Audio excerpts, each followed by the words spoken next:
class. So I take this hip hop dance class, and it's all. Could you I think there's enough room. Could you show us some moves right here? Yeah, I could, but I'm not going to. I enjoy it, but there's usually, there's a lot of younger white women that are in there. This class it's filled with that and me, and then there's this one other guy. I would love to see a video of this. There's another guy is a big black gentleman, similar to myself. Bald. We couldn't be brothers, but he's a little bit older than I am. He's in his 60s, 66, I think he said he was. But I'd never ever talked to him in the class. I just see him pop in and I see him pop out.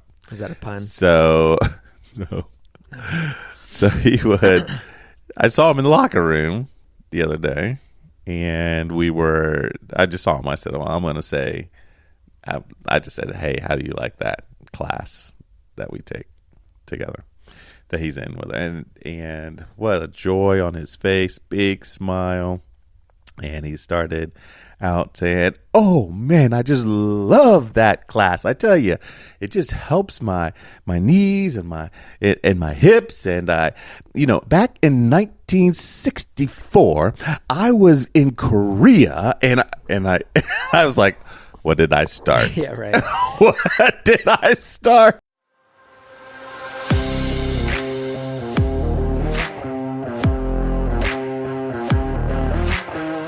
Real Dads Lead. And welcome to another episode of Real Dads Lead. I'm your host, Dwayne Smith, and next to me, as always, is my buddy, Mr. Matt Hamilton. Good to see you today. I like that introduction. Yeah? You like buddy? Yeah. Dapper is good too, occasionally. Yeah. But buddy's good. Scott, sometimes if you call him buddy, he gets upset. He's like, my name's not buddy. Which is a line in the Incredibles movie. Oh, you ever really? seen The Incredibles? Yes, I love The Incredibles. It's incredible, isn't it? Incredibles is incredible. Yeah, I love The it's a Incredibles. It's my great favorite animated Pixar film. movie of all times. But the villain in there, his name was Buddy. That was his actual name. Oh, yeah, the kid. Yeah. And when Mr. Incredible was saying something to him, he was like trying to remember his name, and he was like, Buddy. And he's like, my name is not Buddy. It's not Incredible either. That ship has sailed. I could quote the whole thing probably. Wow. Yeah, it is a good movie. That's your favorite Pixar movie? Oh, yeah, definitely. Isn't Up Pixar or is it Disney? Up is Pixar, yeah. Mm-hmm. Not a big fan? Or just not as big of a fan? Yeah, it's fine. It's just I love Up, except for what ruins it for me is the talking dogs. I just can't. It's just Squirrel. Yeah, that's funny, but it's like, I don't know. There was just there was hundreds of talking dogs. It was just too much for me. Yeah. But the overall concept is beautiful. Yeah, I really like it. It is a good concept. It was like one of the only Pixar movies that I just almost bawled. Up. The very beginning, Right, the beginning. I'm like in tears. I'm like, what the heck is this movie? Yeah, I remember all the conversation about it when it came out as to whether or not this was too emotionally heavy for kids. Yeah. They probably went over their heads more than the adults. My kids definitely. You say that they definitely got her. I might say that, but the thing is, we have experience. We have life experience where we're feeling it probably a bit more deeply than they are. But they still felt sadness. Like, oh my goodness. To this day, though, it's still Corbin's favorite. Yeah. No, Incredibles is my favorite. I understand that. That's good. I really enjoy it. I think Despicable Me is DreamWorks, isn't it? Yeah. No, it's Illumination. Oh, okay. Despicable Me 1 and 2 are really good. You like this. Yeah. So funny. Okay. All right. We should probably stop talking about animated films. I did have Chad was home for the weekend, so anytime that he's here, we generally talk something about some kind of video game or movies or things like that. But it was fun having him here it was spring break for him, so it was nice. Scott especially loved it because he loves having his brother home. Mm-hmm. His other brother's usually here, but that's That's his annoying brother. That's what Scott always says. My brother Chad. That's hilarious. And then Kyle would say, "But I'm your brother. You're my annoying brother." So, and then with Luke, he says, "You are." What does he say with Luke? You are a. Kyle's over here. So what does he say with Luke? Yeah. Come on over if you want to. He says, Luke. He's like this. He says, "This is my brother, Chad. This is Kyle, my annoying brother, and this is Luke who killed my hamster." That's funny. How long ago was that? It was a couple of years ago. Wow. 2 or 3 years ago, was it? When the hamster died. He basically didn't kill it. He left the cage open, and we couldn't find him. And then I think Luke did find him. Ended up finding him in the sump pump. Oh, no. Well, drowned. So, which is funny. You can't let it go. All hamsters. If you ever lose a hamster, basically look for the water places. That's where they. Interesting. That's where they die. They're either in the toilet, drown, or in a sump pump, drown. Huh. That's because they have no water, so they're looking for right. water, and that's where they go. Crazy, huh? I'll keep that in mind. I'm never going to own a hamster. No. You've had pets though. What? Just dogs only? Mm-hmm. No Dogs cats. are a lot harder to lose. Yeah. No cats. No cats. Mm-mm. No rodent type things. No. Guinea pigs. I owned a fish gerbils. once. You owned a fish once. Yes. About your kids. I'll tell you the story of my fish really fast. Yeah. Okay, ready? I had a betta fish in college. Oh. And just had him in like a little plastic container, in a little stand. And winter break came. It was when I was at Liberty. And my buddy and I were driving up here from Lynchburg, Virginia. Got him home safely. Went through winter break. Totally fine. We start heading back to Liberty. And within 10 minutes of our drive, his little cup that he's in falls over. And he's flopping, on the ground. Yeah. And I was like, I kind of panicked. I was like, I got to save my fish. And so I pulled into a fire station that was right there on I felt like such an idiot after I did it. But I knocked on the door. It's like 6 a.m. Yeah. And, these guys are there 24 hours a day. Okay. And a firefighter answers the door. I'm like, do you have any water for my fish? And he looked at me like, what? Like, this is ridiculous, which it was. But he graciously put water in this bowl for me, and we got back on the road. And a little while later, we're in West Virginia, and it falls over again. We had just stopped for food, and we're on this stretch of West Virginia, the turnpike, where there's no place to stop for miles and miles. And my fish is going to die unless I do something. So the only thing I could do was I filled his bowl with my Sprite that I had just got. So my betta fish is living on Sprite for quite some time until we can finally get to another place. And at that time, we switch it out for water. Well, we finally, after all that, get back to Liberty. We pull into the parking lot. Everything's fine. We go up into our dorm room, and we go to sleep. It's like we succeeded. I wake up the next morning to feed my betta fish, and he's not there. Oh. I left him in the car, and I go out, and he's frozen in my car. So, no. Looking back, I probably could have thawed him and saved his life, but I didn't realize that at the time, so I threw him away. He probably de-thawed in a trash can somewhere. Yeah. And it's like waking up in a coffin. Yeah, exactly. He's like, what? So terrible. I'm in a trash. I've never attempted to own a fish again since that time. Oh, my goodness. Oh, wow.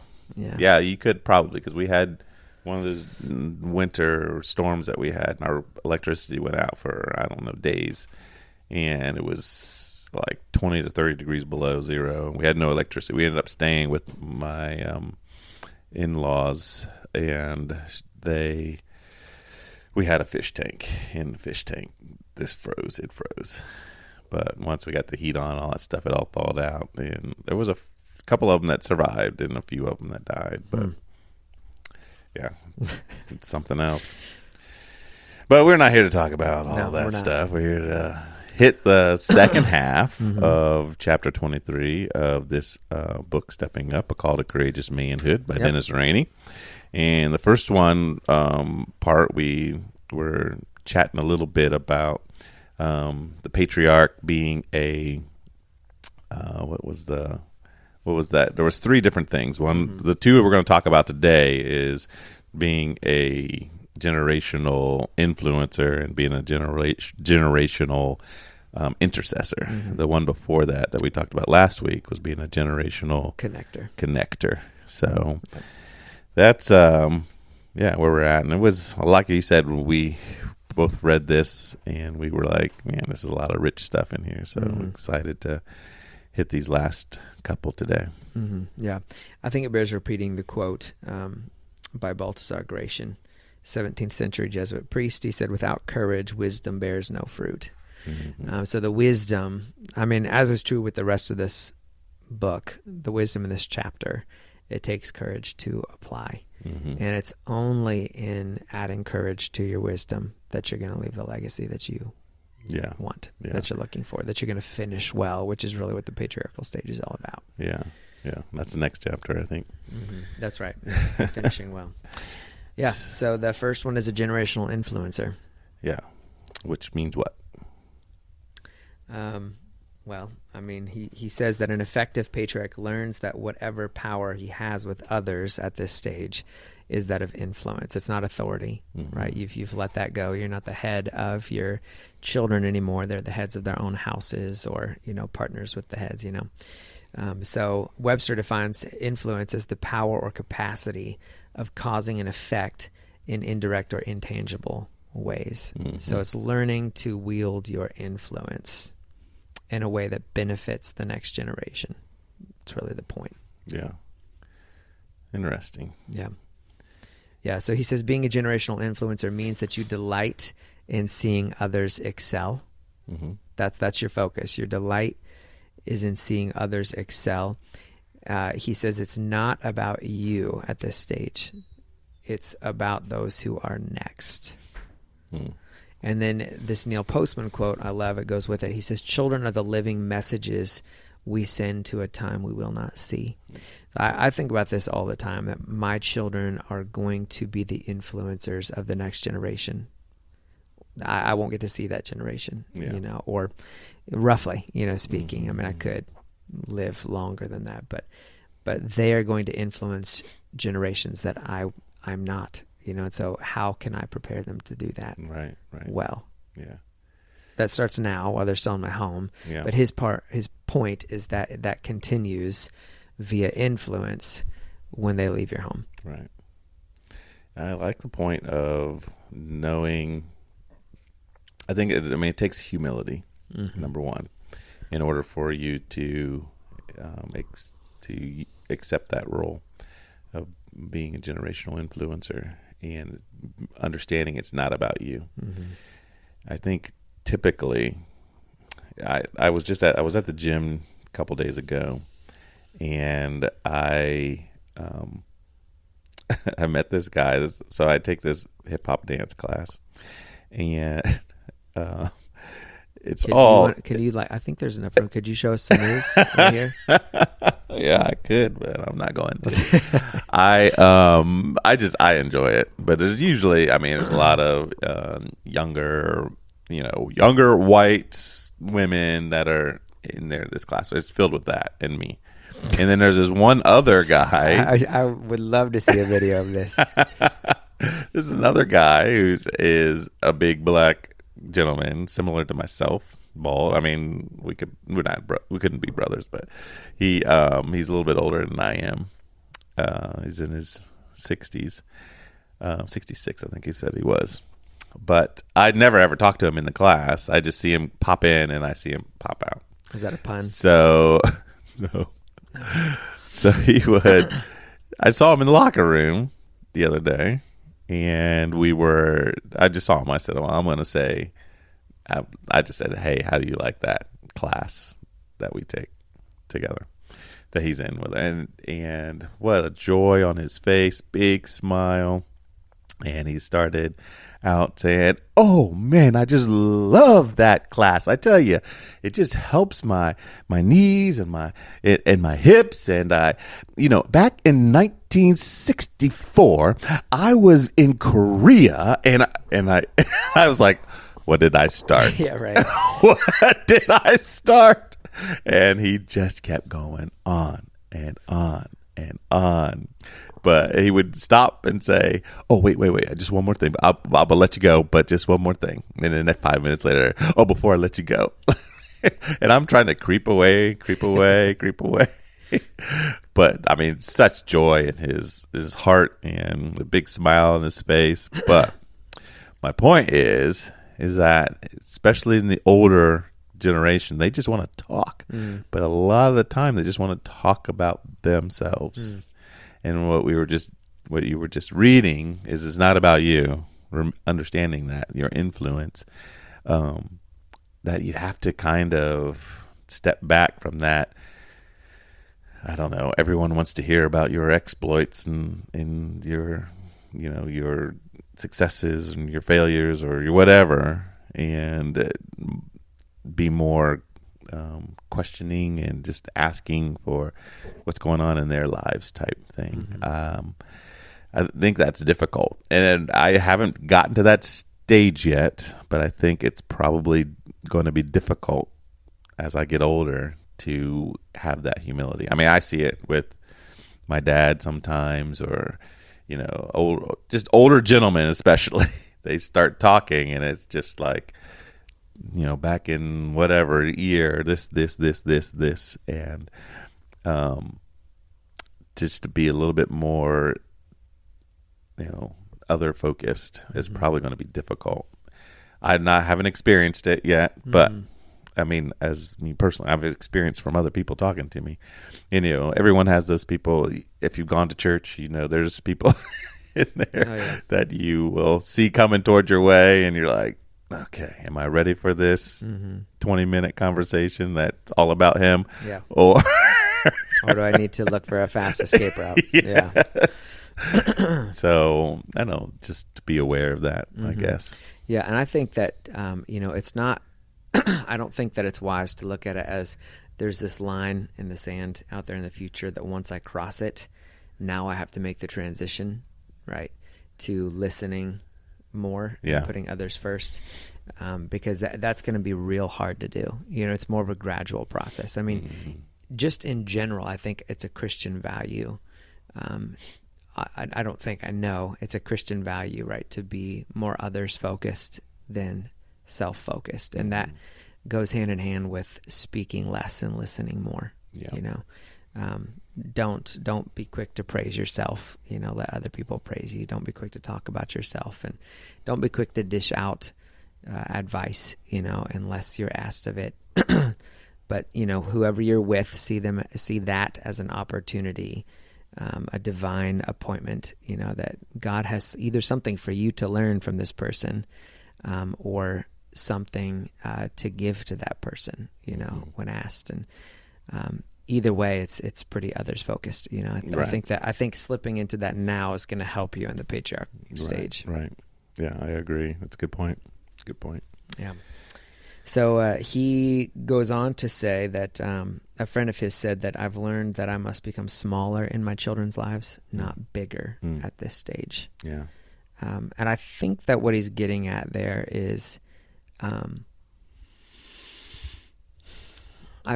don't want to put words in his mouth, but when you, for example, are a dad with kids in the home, you're meant to be big in their eyes, in the sense that you're meant to, through your life and your words, kind of cast a vision for them of what it means to live well, But then there's that transition of they're leaving your home now to go start their own families and their own careers, etc., and start living out what they saw in you, and hopefully in even bigger ways, standing on your shoulders. Yeah. And at that time, you don't need to be, in a way, you need to continue to be big to them because you're always going to be one phase ahead of them. Yeah. Right. But in another way, it's like, no, I need to fall in the background and really come alongside them to support them now to live their lives really well. And cast vision for their own families. And at that stage, what he's clear to say is that, again, it's not about authority here as much as it is about influencing them. And you can have that influence if you have lived your life and your relationships well up to that point. Right. That's very important.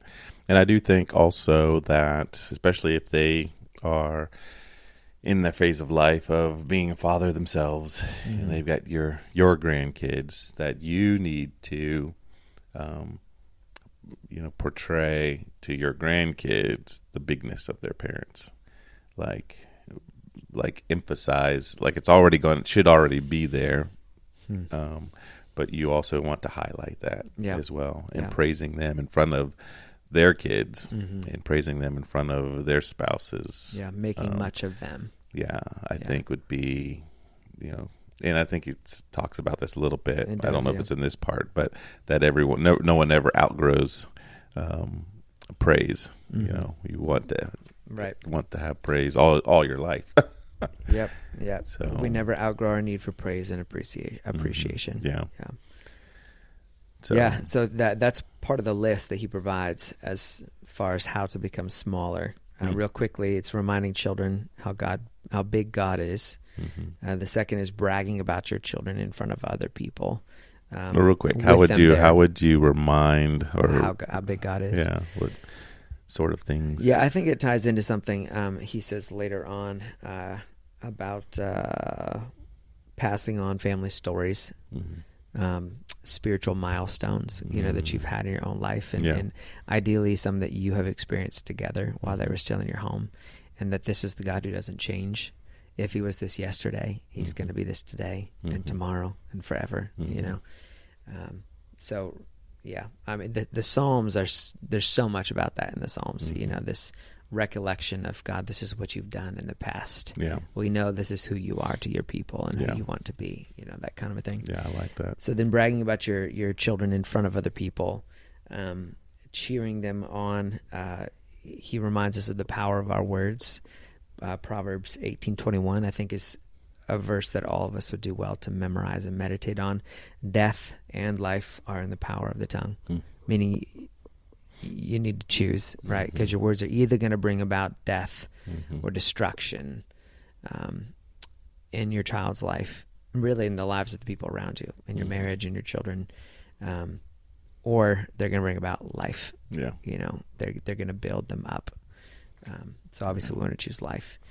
It's that's one of the things I talked about in that book, in the book that I wrote, and just how words, and in my opinion, words are living. I mean, the Bible is the actual God's living word, but all words are, in my opinion, living. So they will negative words and positive words can stay with you forever, and they can influence the way you behave, the way you act, all those kind of things. So that verse is very strong. Absolutely. I mean, how many of us are still living with the negative words that our parents said? And maybe it was even just a one-off. But they still ring in our ears to this day, decades later. There's still something that we have to battle against and to push out. That they still shape our lives and inform our decisions and our opinions of ourselves or others. Words are incredibly powerful, and it's worth noting. I feel like maybe we've said something along these lines before, that for whatever reason, words of death stick a lot harder and longer than words of life do. I don't know why it is, and I hate that it is that, because for two reasons. One, because of negative words that have been spoken in my own life and how they still affect me. But also because I know I've spoken negative words into my children's lives and others. And I hate to think that they will wrestle with those now for the rest of their life. Right. So a way to go about implementing this, again, you shouldn't wait till the patriarchal stage, obviously. If you do, no matter how many words of life you speak at that stage, if you haven't spoken them early on in their lives, they're not going to land nearly as well as you want them to. Right. They won't have much power. Right. But anyway, what was I going to say after that? I can't remember what I was going to say. I don't know. It's all right. I think this next one, though, we have probably some things to say. So he says another way to make yourself smaller in their lives is resigning as the quote-unquote head coach, athletic director, chancellor, but rather, as part of this, he says, not giving advice or opinions unless asked, but as difficult as it is, letting your children make mistakes, even when they're heading for a disaster, he says. So he says, don't say anything, but rather be small, very small, he emphasizes. What do you think about that? Points of agreement or disagreement? Yeah, I suppose it depends on, for me, it would depend on the disaster they're heading into.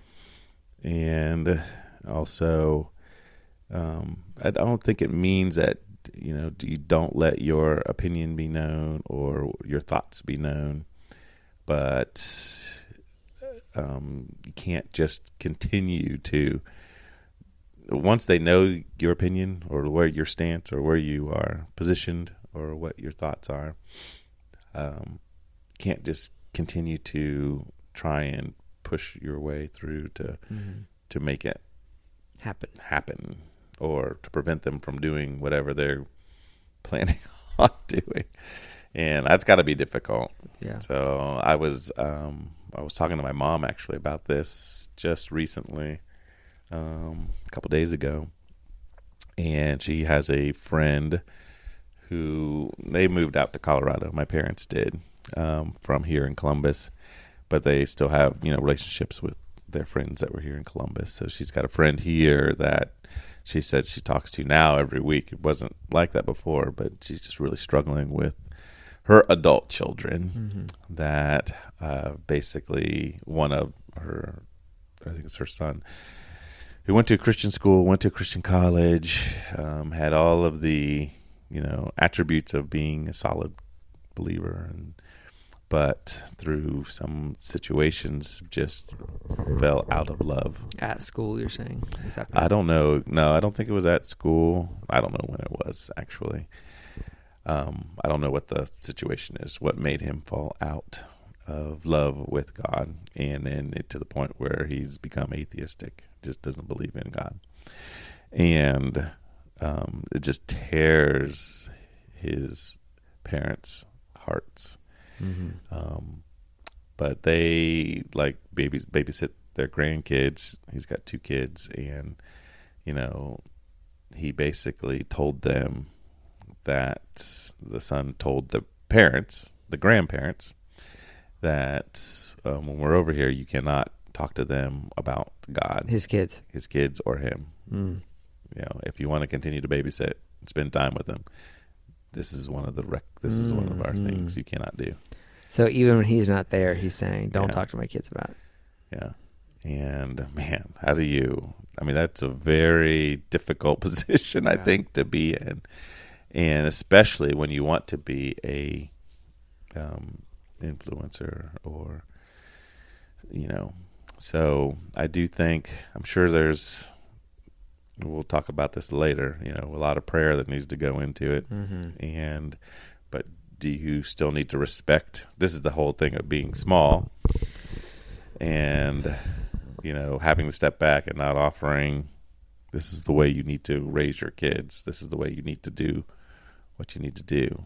Yeah. The toughest thing about that for me is I think that, because you had mentioned this story to me before and I didn't understand. So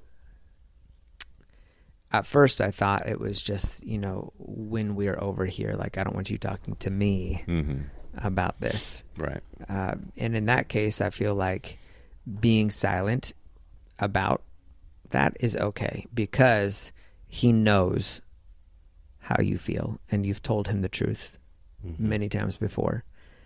So I think it's probably, that's fine. I'm going to, when you come over here, we don't have to talk about those things because you already know, but I'm going to love you in such a way that it stands out, to you. And my prayer, come alongside of that, is going to be that in time you realize that this love it flows out of the person of Christ, and hopefully you'll come back, to this. But it totally complicates things when you say, I can't talk to your kids about it, because your kids don't know my thoughts. They don't know the other side of whatever you're teaching them, right?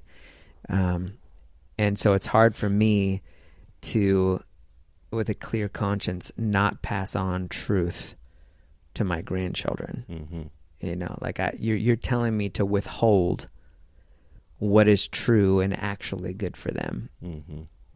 To sit by and watch you speak non-truth into their life and lead them on a path to death. I mean, that's really what's at stake. Right.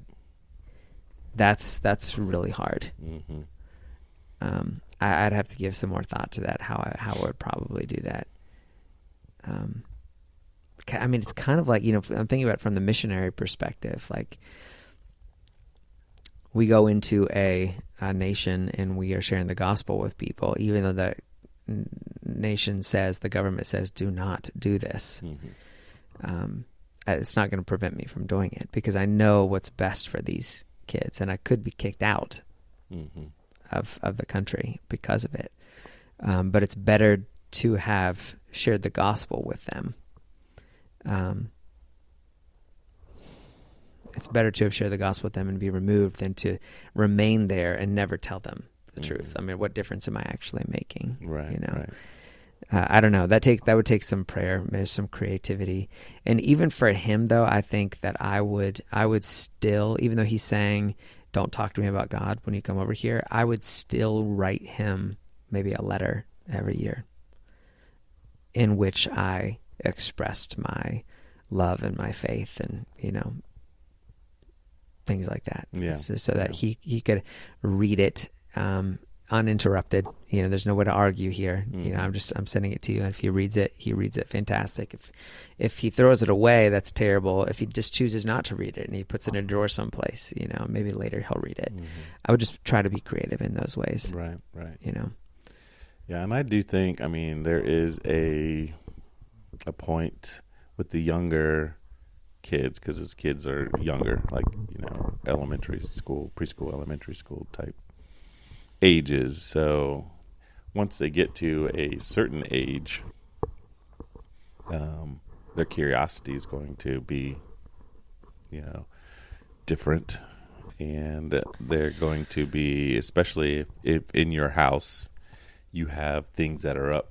You have verses or, different things. It's going to be obvious that your lifestyle and your son's lifestyle are different. And those things will stand out, I think. And then when the kids are able to, make their own decisions on, it's okay for me to listen to grandma and grandpa, then maybe then you have a little bit more influence. But just to be patient for that.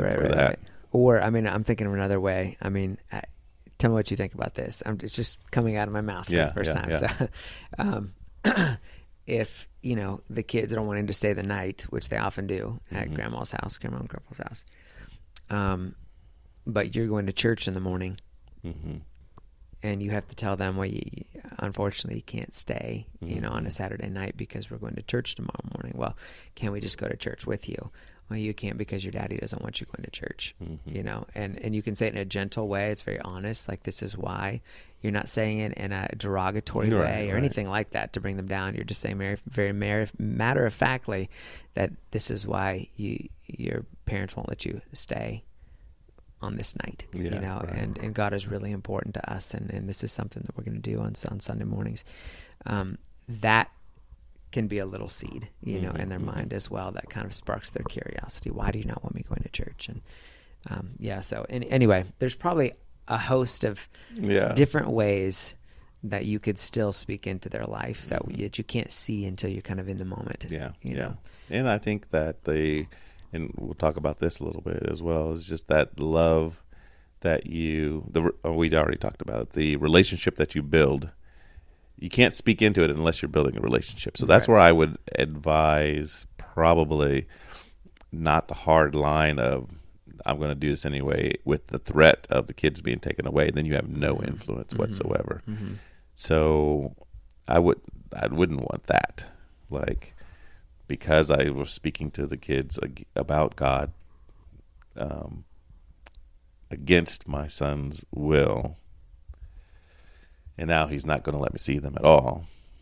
And now I have no, not just impact, but no way to build a relationship. So later when they are able to, have their own decision, that I've already built this relationship.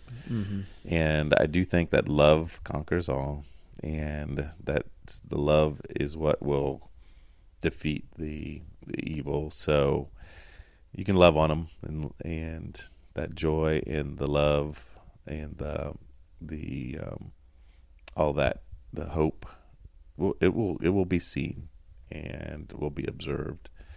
And then when you get the chance to be able to speak. I think I would maybe try to strike up some kind of a reasonable understanding with my son as well. If this were my situation, because the reality is, I mean, he values someone being able to make up their own mind. Clearly, he values that because he's made up his own mind. And he wants that for other people as well. But he also is not so naive to think that his kids aren't going to come across other beliefs, such as in their public school. They certainly will. There's no question about it. So they're going to have those conversations.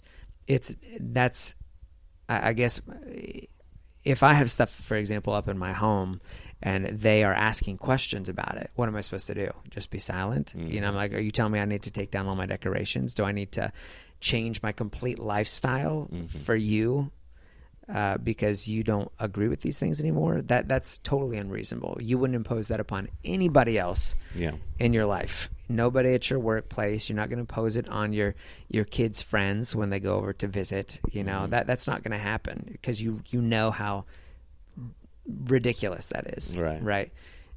So I think we need to understand that if they ask me a question about it, I, just like their kids' friends or parents of friends, whatever, can answer, this is what we believe about the truth or about God or whatever. But I can't agree to not press that upon them. Yeah, right. It's not like I'm going out of my way maybe at this point to read Bible stories with them every time that they're here. But if they ask questions about my faith because I'm living it out, that's who I am. Just like you're wanting to live out your atheism, right? It's fair for me to be able to answer those questions honestly. I'm not going to put you down. I'm not going to try to convince them or anything like that, but I'm also not going to hide who I am. Just as I wouldn't expect you to hide who you are, and you're not wanting anybody to impose that upon you. I feel like that is a reasonable conversation to have with that person. Yeah, I like it. Anyway, I like it. The disasters he's talking about are probably not as drastic as that. I mean, in most cases, I think without listing off a ton of possibilities of what might classify as a disaster, there are going to be decisions. You just need discretion to think through this.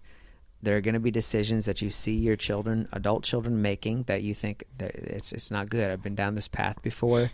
It's not going to go great for them, but it's not going to be the end of the world for them either. It's not going to wreck their marriage. It's not going to wreck their faith. It's not going to destroy their relationship with their kid or anything like that. It's just going to be a hard lesson. I'm going to let them make that decision. Right? That's what he's talking about. Keep your mouth closed unless you're asked, and just let them make that decision. And then if after the fact they're in the middle of learning this hard lesson, they come to you, then you can speak into it. On the other hand, I don't think he's saying if you see your kid making a life-altering decision that is going to result in disaster, right, for their marriage, for example, that you don't say something. Right. That would be irresponsible and unloving. Yeah, I agree. And I think the last thing I would say about this is, ideally, we are raising, this ties into either the last podcast or the one before that. ideally we're raising our children with the understanding and humility and teachability that says those who are older than me have been through it, and I should listen to them. I should not talk as much. I should really try to listen. And if that's the case, then I think you're going to find that your words of advice are going to be not only received, but sought for a lot more often. Yeah. So you can speak into even some of those smaller disaster kind of situations where it's like, I would really encourage you to think through this instead, because I know a guy who did this, or this was my experience, and it typically doesn't end very well. Yeah. Again, that as far as adult children, a lot of that will depend on the way you're raising your children now, right, in the relationship that you're building right now, because they will not come to you if you not built a relationship, and then if you're trying to speak into a life that you don't have a relationship with, it won't be received as well. So that's I know we're talking about patriarchy, but this starts now at the younger ages too, with your younger kids. Yeah. So continue to build that relationship. Yeah, he talks about becoming smaller by saying, but basically just by continuing to be affectionate. It's not you're making yourself smaller. I think what he's saying is it's more like I'm on the sidelines, but I'm here for you. Yeah. So never stop being affectionate, towards your kids with your words and with your touch. Saying I love you and hugs, embracing them. And he was talking about. He did say something about that a lot of the men he's talked to have never heard their "I love you" from their father. Right, and flowing into the next one, they've never received a blessing from their father, right, or their mother. They just don't feel like they can please them. Many. I've listened to a lot of counselors and read several things, and seems to be a pretty consistent thing that many people, especially boys, were never released from their moms. Like they feel like they can never please their mom, and so they go throughout the rest of their life kind of still tied to them in an unhealthy way, and never feeling like they can add up. So that is another piece to this puzzle. The moms have to start to let go, and that is incredibly difficult for a mom. Many moms are prone to worry about what could be or what may be, and to fear, and then out of that fear or anxiety, kind of try to over control their kids, and then those kids feel like they don't have any control in their life, and they can act out because it's the only way they feel they have control, and they don't feel like they add up, like they can't please them. So moms have to start letting go and letting them start to make their own mistakes now. Dads have to start letting them make their own mistakes now, and just be there to counsel them through the pain of hard decisions or hard lessons. It's probably difficult too for a husband to encourage their wives to let go. Oh yeah. To be able to, kind of think through how, and those conversations on this is what we need to do to start releasing the reins. Right, because in many ways, I'm not going to say that. I think, I agree. It's hard when there's two, which God has made it for there to be two. Yeah. The reality is there's two sinners involved, and there's two people with their own issues, their own baggage from their own, parents and experiences, and their own sinful inclinations.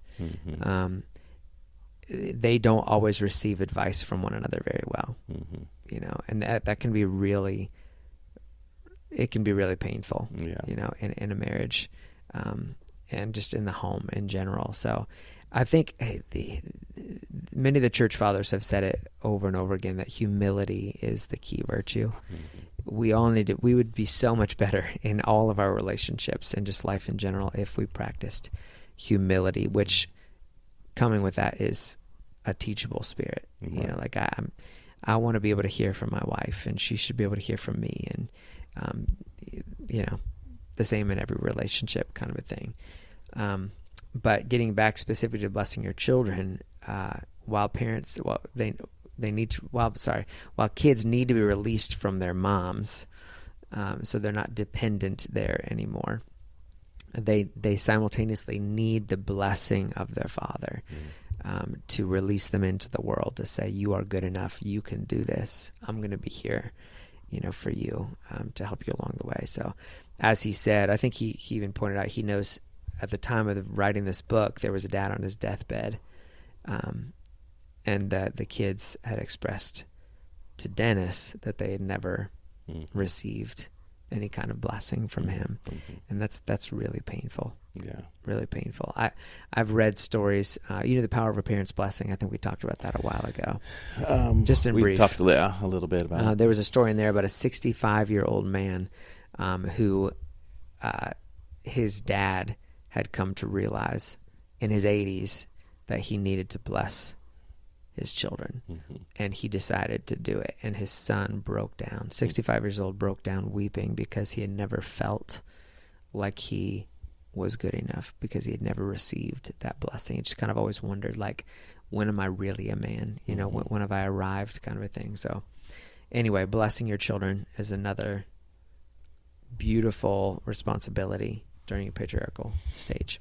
Well, we can get into this later, but I want to ask you a question. I don't want to go off tangent, but today in my so I'm reading through the Bible in 2 years, a little under 2 years, and we are in the in the Exodus account where Jacob was blessing his 12 sons, and some of the blessings were like, you're an evil person that did this bad stuff, and you're not going to get too much out of me. Yeah, right. Type thing. And I was like, this is a blessing. But I had we're doing this on the YouVersion thing, and I had written down that there's a little place where you can kind of write comments, and I had written down that the blessings aren't always positive, but I really, really, really want to understand what biblical blessings are, and how they work, because this idea of blessing your children, it seems like always a good thing, and but I want to know what the biblical blessing I think would be. I mean, I would never at this point speak a negative blessing, I don't think, on my kids. But for some reason Jacob did.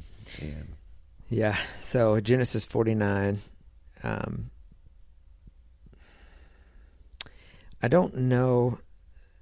So it says, then Jacob called his sons and said, gather yourselves together that I may tell you what shall happen to you in days to come. So it doesn't really say that these are blessings. Okay.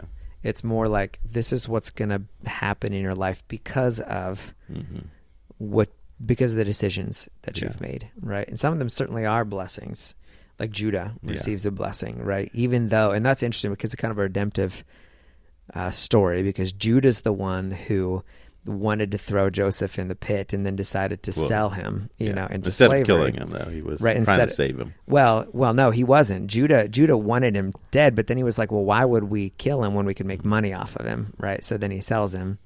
Reuben did not want him dead, so he agreed to throw him in the pit, and he was going to come back and rescue him. But he came back, and he had been sold into slavery. So in that story, Judah's the bad guy, Reuben's the good guy.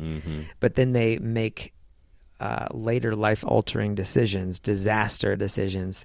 Reuben does, by going up and defiling his father's bed. He lays with his with Leah's maidservant. And so as a result, he receives not a blessing, but not a good word about his future, right? Even though he's the firstborn, he won't receive what the firstborn should. Judah, though, later on, he does right in his whole getting the family to Egypt, right? And protecting Benjamin and all of that. And so he ends up receiving a blessing, and through him, the Messiah is going to come, right? So some of them are blessings, some of them are just prophetic of what's going to happen. Dan does not receive a good blessing. Simeon and Levi for having ruined their father's name by slaying all the circumcised men, in the one city. They did not receive anything good. So yeah, that's an interesting passage, but not all of them are blessings. Yeah. He's definitely saying here to speak life into your children by blessing them. But it does bring up a good question of like, well, how do you deal with you don't, I'm assuming, want to speak, you don't want to speak lies, right? About a child, things that aren't true.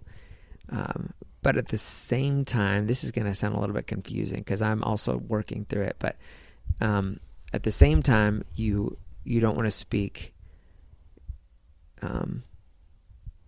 You want to make it clear, I think, that they are not equivalent to their mistakes, to their sins. Yeah. And that especially now this side of the cross, if they're in Christ, you have these things and you are these things and you are becoming these things and you want to affirm those things in them, right?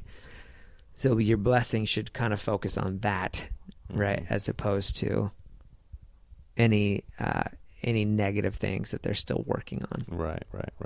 It needs to be full of grace and truth. Yeah, you want to speak life right into them. Yeah, not death. Right. And and you want. But this is an art. To your point, you want to understand. Yeah. This is an art that we've lost. Right. In our society, we just don't know how to. We have started every Sunday to have a special meal, and I'll bless my wife and my children. But to be honest, many days I'm floundering 15 minutes before to like really figure out what it is that I want to say, or should say, because I just don't know exactly how to do it. Yeah. And I'm just trusting that God is going to use what I am doing. Right. And do you think it has to be formal like that, or it doesn't have like to be formal? If my kids do something and I'm just super proud of them and I'm just saying, oh wow, you did a great job on this and you are such a good animator or such a good storyteller, or I really like what you're doing here, or are those also blessings? Or? I think that in loosely speaking, you're blessing them at that point, but it's more akin to just you're praising them for something that they've done. Where a blessing is, I think, meant to be more future oriented. It's future language. God's going to use you. Yeah, or may you be this, or become this, or God do this in your life, kind of a thing. Okay, yeah. Like the Lord bless you and keep you, right? That whole Aaronic blessing. It's a future based blessing. Gotcha. So I really want to get into more of that. So maybe we can do a whole podcast on blessings. Yeah. What was next? Well, he closes that section, the generational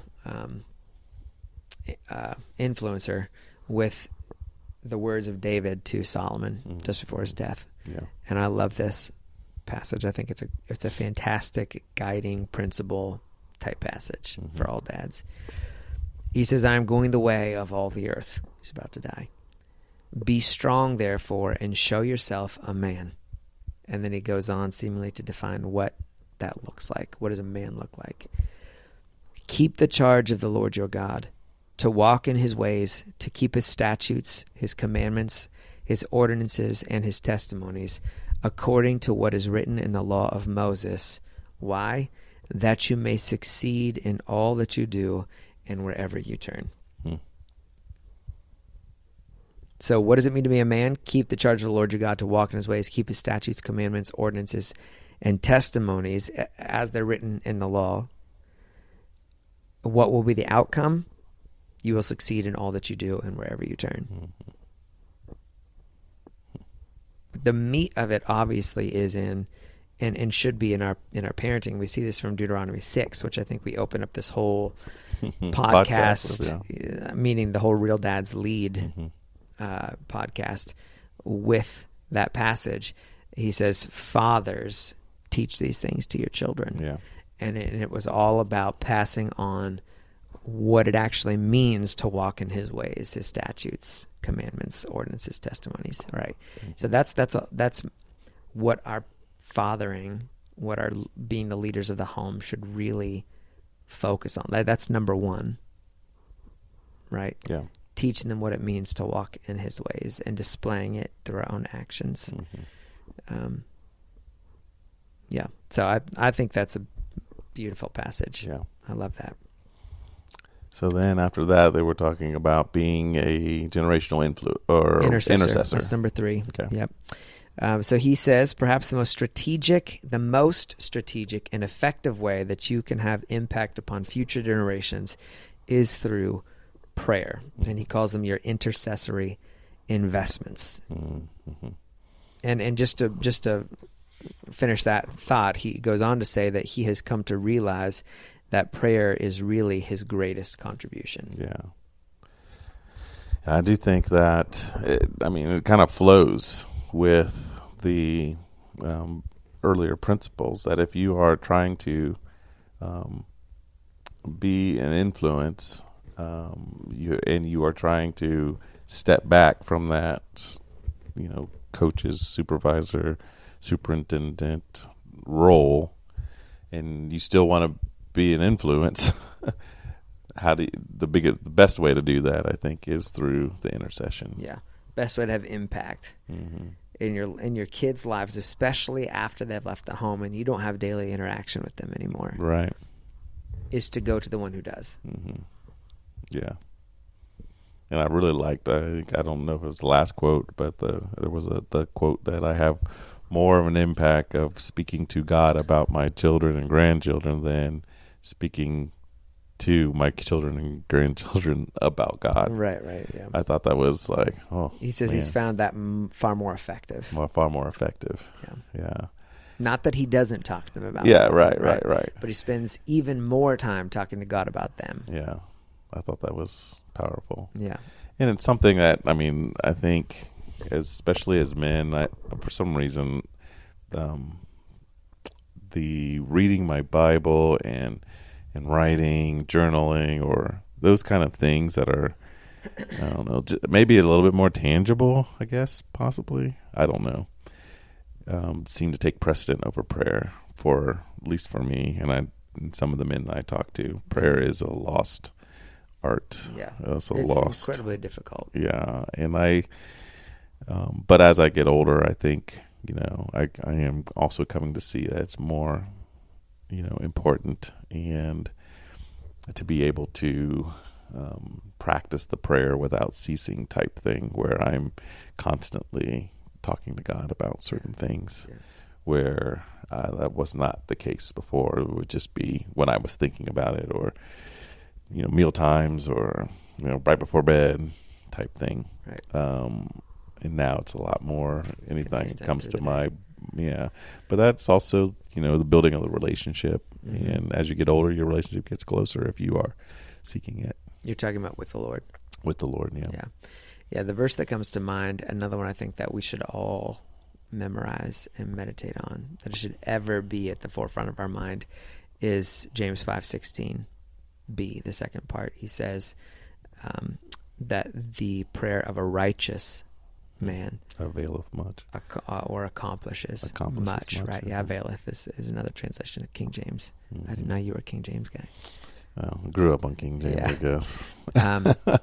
So it shows my age. But there's a lot there to unpack, because and it's really very applicable to what we're saying here, because if we're going to be a generational intercessor, our prayers have to be heard first and foremost, right? And it's kind of an assumption today in at least evangelical Christianity that whenever I pray, he hears me, and my prayer is valid, and he's whatever, he loves to hear it, but throughout Scripture, that's actually not the case. If you're living in a way that's contrary to him and to his ways, your prayer is not being heard as much as it would if you were following him. Your prayers can actually be hindered. Peter says this to husbands. He says, husbands, love your wives as the weaker vessel, lest your prayers be hindered, which means they can be hindered, right? So if you're not treating your wife well and you dare to go to God and expect things from him, you're being a fool. Your prayers are going to be hindered. In Amos, this is Old Testament, but still it holds true. God told them specifically to take your prayers and your sacrifices and your songs of praise away. I don't want to hear them until justice and righteousness start to flow again like water, right, in the city toward the people around you. So the way that we live is directly linked to the effectual nature of our prayers. So he says the prayer of a righteous man. So that's the first thing, is that we need to be focused on being righteous men, right? Taking David's advice to Solomon, walking in his ways, right? And then we will succeed in everything that we do and everywhere we turn, including in our prayers, right? But the prayer of a righteous man accomplishes. I think that's the other thing, is because as men and just people in general, we think, well, in order for me to accomplish anything good, I have to do. And that is part of it, right? Yeah. It's not that God does everything for you while you lazily sit aside. That's also not true. But we need to pause at this point in the verse and see that the prayer of a righteous man accomplishes. Like it actually avails. It does.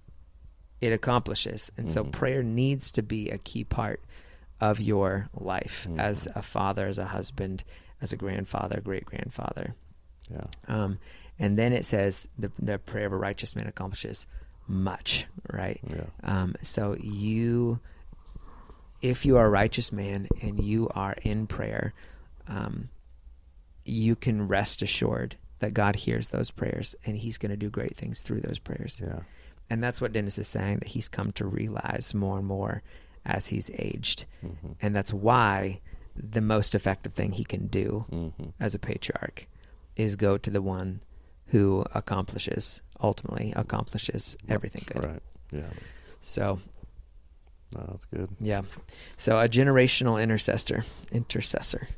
And then he just has some examples of some men in his own life as far as being an intercessor. One man he buys a new Bible, reads through that Bible in a year with a particular child or grandchild in mind, and jots down notes and prays for them throughout. And then at the end of the year, he gives them that Bible as a gift. I love that idea. Another guy takes 3x5 note cards, writes a name at the top, writes a character, quality, and passage of scripture that he's praying for each person, and he has them from 30 years ago. Yeah. He's just been so faithful praying for his family. So I think that's also a beautiful thing. And then I think kind of leading into the next chapter, which again is finishing well, he brings up a couple different men that God has used in that patriarchal stage. Yeah. To accomplish great all things. The way up to their deathbed, they were not stopping with what they were doing. And as you have said before, people retire and move to Florida and then just basically relinquish any kind of influence that they could have. But he would ask these men that he really well respected, when do you plan to retire or stop? And they're like, never. Yeah, right. That was Bill Bright. Yeah. That's in the next lesson. Yeah. Maybe if that's what you're thinking. Oh, yeah. Because right. in the next chapter, rather, he asked Bill Bright if he ever thought about quitting. And emphatically, he said never. Never, right. And he said, I thought he was joking, but he emphasized, I have never, ever thought about quitting. Yeah. He's like, I won't let that come into my mind. Right. That is the attitude we should be adopting. The two men that he mentions here, one is Dr. Carl Winger. He did many things, but for sake of time, I think we'll quote him. And he had a favorite saying that God uses crooked sticks to draw straight lines. He was very aware of his imperfections, brokenness, and need of a Savior, but he didn't let that stop him from being used to influence others for Christ. God uses crooked sticks to draw straight lines. Yeah. And that's not an excuse either to remain as crooked of a stick as you are, right? We should continue to pursue deeper and deeper righteousness. Yeah.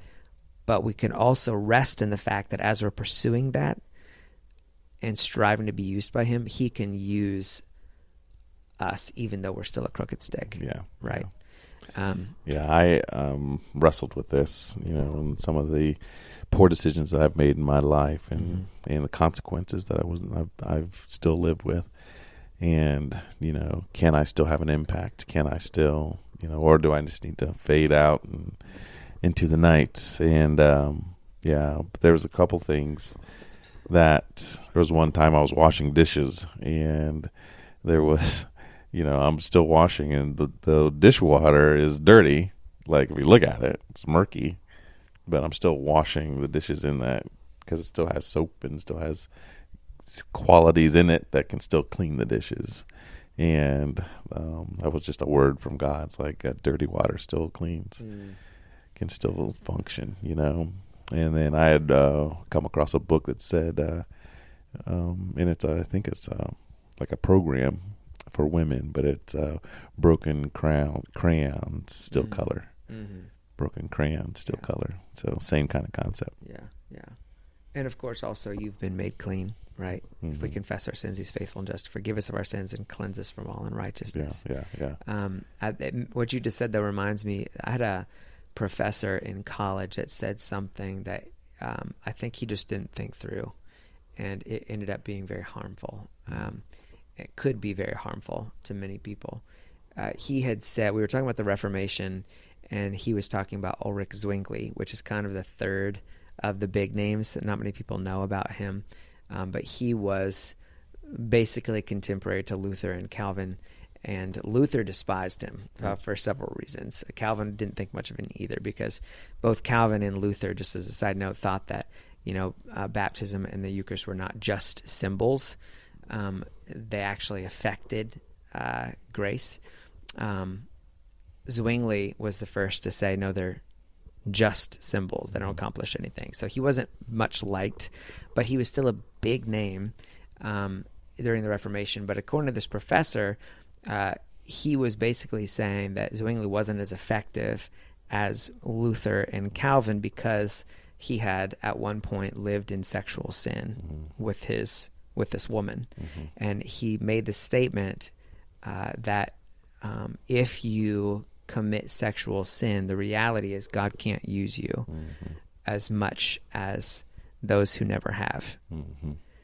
And I mean, you really think about that statement, like what's that going to do to somebody who's committed sexual sin? They're going to be like, well, I'm just throwing the towel now. Exactly. What am I supposed to do? Like you're telling me that God can't use me because I made this mistake in the past. But the reality is that's not true. I mean, how many times have we just in our modern times been impacted by? Well, I'll give you a fantastic example. Rosaria Butterfield. Do you know who that is? No. She, former lesbian. Oh yeah. Married, and not just lesbian. She was a leading voice because of her role in academics. For the feminist movement and the LGBTQ movement and everything. So not only did she live in sexual sin, but she actually encouraged and probably brought many other people into it, right? But she repented. She's now married. I think she has 5 children. She is living for the Lord, and she is having tremendous impact globally, right? So that just wasn't true. Yeah, exactly. So that just altogether, it's a lie. Yeah, right. I always go back to the men of we're, like I said, I'm reading with Jacob and Isaac and all these people who had sexual issues. David, in the Bible, there's lots. I was actually thinking through, like, if I was going to write, and I'm still may write a book on men of the Bible who abstained or were, good examples of sexual purity. And I could only think of 4 in the whole Bible. most of all the men seemed to be have some issues. I mean, when they spoke about, I mean, there's some that you don't know anything about their But whatever. when it talks about their sexual activity, yeah, you it can was only find almost good. all negative, like always doing something wrong. Who were they? Joseph? Yes, it was Joseph and Uriah and Jesus, of course, and who was the fourth one? Joseph. You said Joseph. The other Joseph. Joseph marries Joseph. Okay. Yeah. Those were the ones that were like, like Joseph, the stepfather of Jesus, the earthly father of Jesus. Mm-hmm. The part where it says once, he was betrothed to Mary, but did not know her until Jesus was born. Mm-hmm. Like, just that he had the right, but he did not. He did not know her until Jesus was born. Which, just to add to that, this is going to be controversial, I know, for some people, but there is the potential, for example, that he never knew her. Right. Sexually, that's what that means. It's a euphemism for sexual activity. But not only do the Orthodox and Catholics teach that he never knew her sexually, but Martin Luther, Calvin, and even Zwingli, I believe, all thought that they never came together sexually, which, if that's the case, that further strengthens your argument, for him being a sexually upright man. Mm-hmm. I think you could also add Paul to that.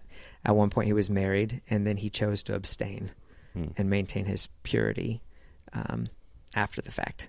Right, and we see that in 1 Corinthians 7. Yeah, as he's giving marital advice and things like that. So there's a 5. 5's a good number. Yeah, you should add Paul. Okay, maybe this is why I need extra help when I'm writing my book. I'll have to ask you. So that's good. And these men did finish well. They continued to strive to be used in great ways, even as they got very old.